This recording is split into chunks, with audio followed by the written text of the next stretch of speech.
How do you do? I'm Dusteroo. Let's talk about some underutilized aspects of Dead by Daylight. This time, specifically, I want to talk about the chests you find scattered around the trial.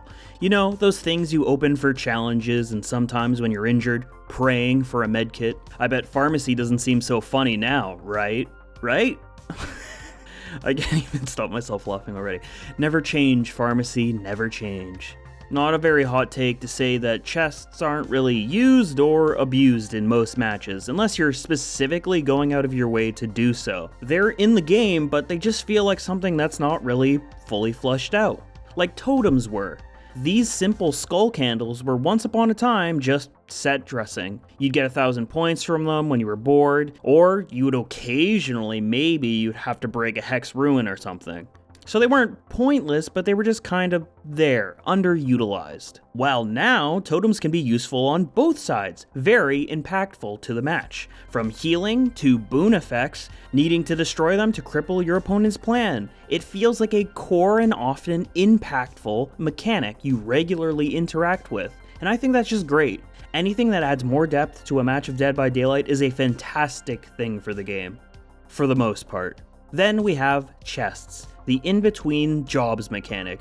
Over the years, through several updates, more and more items have started to lose their impact in the match, their importance. Like medkits being a heavily funded mobile hospital, to now where you're sweating watching the bar slowly drain away, wondering if you actually have enough charges to finish the heal, and it's a fully charged medkit. Then you have keys, just winning matches for survivors without much effort at all, and insta-blinds.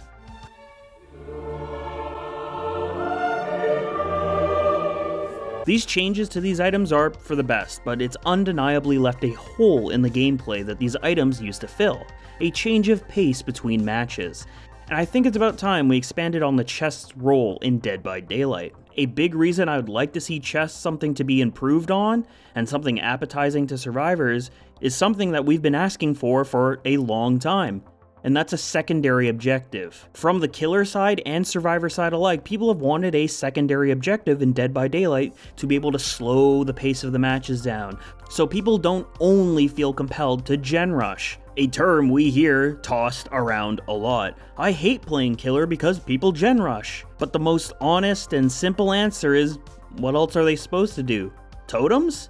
If there's no hexes, there's no real reason not to. It used to be no-ed everyone pointed to as if you don't want to be punished for gen rushing and getting hit with a no-ed, you do totems. That's your secondary objective. Sure, but why waste your time in the middle of the match cleansing for a perk you maybe saw 1/4 of the time, if not less? Spoilers, you don't. You do gens. Over the years, totems have become somewhat of a secondary objective in their own right, especially with Pentimento and Plaything being so prominent now. I am in agreement with some others that I've heard say that Pentimento is a little more problematic than beneficial to the game, but I do like the playstyle it ham-fists into the match. Do totems. You have a reason to not do gens and instead are pushed, and in this case, forced, to do that secondary objective. Behavior said they looked into adding secondary objectives and went relatively silent on it, or straight up that it has been abandoned. So we're not getting secondary objectives, seemingly anytime soon. So how about chests being something worth spending time on mid-match? That won't just give you some crappy brown toolbox or maybe one heal if you're lucky. What if they had unique items solely found within them? Limited single-use items that have a powerful effect but are restricted to the RNG of chests. So specifically going out of your way to try and exploit a singular item from them is not reliable in the slightest. An item you may only find 1 out of 10 games. This is something important to think about with any additions made to Dead by Daylight. Not how it'll be used generally by people, but how it can be abused, and to what degree does that abuse affect player experience. With a game with 2 opposing and asymmetrical sides, you will always have things that are annoying or frustrating for either of the sides. Flashlights are fun to use, blinding at a pallet, attempting to go for a flashlight save and preventing a hook for a killer. Blinding a killer and watching them run past you and strike a wall. Absolutely hilarious. It gives a fun experience for the survivor side. For killer, on the other hand, constantly being blinded and getting downs taken away from you, even when you're doing your best to avoid it, I wouldn't say is really that fun, would you? You do have the upside of people trying to go for flashlight blinds that are not using their time effectively doing gens. But that's not really something that's very obvious to most players. Instead, they're just thinking about that white screen coming on over and over and over again. But I don't think flashlights should be gone. In fact, I think they're actually in the best place they've ever been regarding balance. Insta-blinds were a dark time. So finding the right balance between both fun and frustrating is a difficult thing to do right. The big problem with chests is, well, it's just not worth using unless you're really desperate. And even then, you have a fairly high chance of getting a useless key. So when I play Survivor, chests are just something I usually don't really think about. So what are these new chest additions? Well, alongside the usual items you could get from chests, the limited time items would need to be something special and worth your time of grabbing, but not completely game-breaking or overall frustrating for killers to deal with. My ideas are tape recorders. Survivors have their recorded screams somehow already in these little devices, where they can be dropped onto the ground like a flashbang, and after a 5-second delay, your survivor's scream is projected from that location, showing the killer a scream notification, and after another 5 seconds, a second scream will play out, either finally getting the killer's attention or giving them a subtle clue that this is in fact a decoy.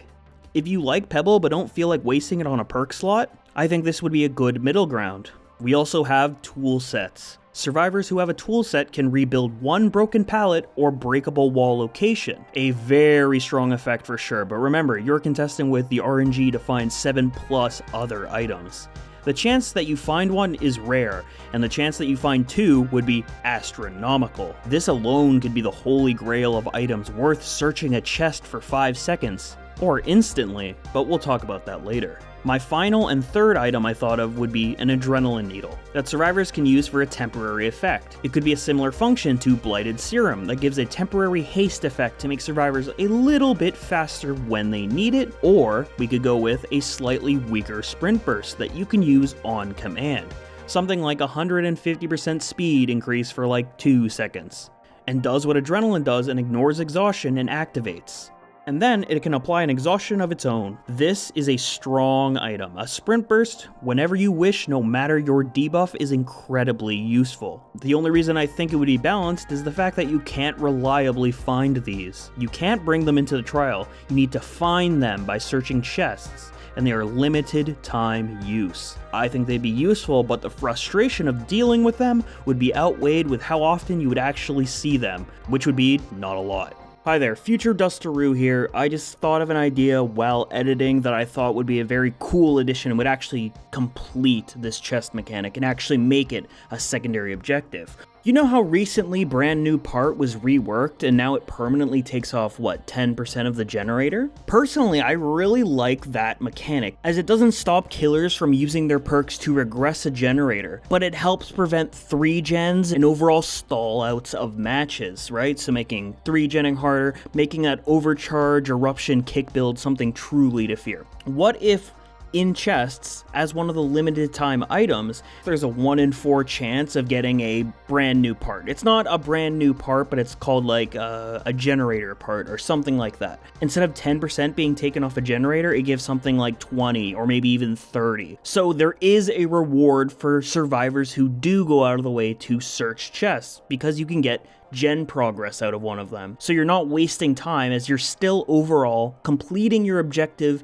in some form. Because a lot of the reasons why you just don't want to do a chest is sometimes you need to force gens out. You get put in that situation where the killer really has a stranglehold on the pace of the match. So you doing a chest is a huge detriment. If you were searching chests knowing you could get this permanent gen progress item, it would incentivize a lot more people to actually search chests, because you may actually get some objective reward out of it besides a toolbox, but that can be taken away. I just thought it was a cool addition. Maybe you would need to remove Brand New Parts effect since it would now be found in chests, but I just thought it was a cool addition. So back to the actual video. So I could have probably made a few more of these, but I think 3 solid examples are enough to show you my vision of how chests could be a more valuable part of the Survivor experience. But we have one part left here, and that is the Dead by Daylight Deadbeat item. You know that item that peaked in high school and spent its 20s being on top of the world and just partying and taking no responsibility in its life? Well, it's approaching 40 now, and it's no longer the cool party king. People have stopped taking its calls and they've moved on with their lives, and this item now has nothing going on. Keys. Keys, which were rightfully tossed into the garbage, where they belong, as having survivors escaping at 3 gens because you offed one of them was humshuckle. Escaping a match when one of your teammates had died was a lot of fun, but the frustration meter was weighed all the way to one side, so they were rightfully nerfed and the hatch alongside it, causing these playboys to become a relic of the past with no one caring about them anymore. The only time you ever bring a key in 2023 is to use the skeleton key for some aura reading because you're bored. Or you have a hatch escape challenge and you're getting it done as soon as possible. Keys have nothing, and they will continue to have nothing under the current DBD regime.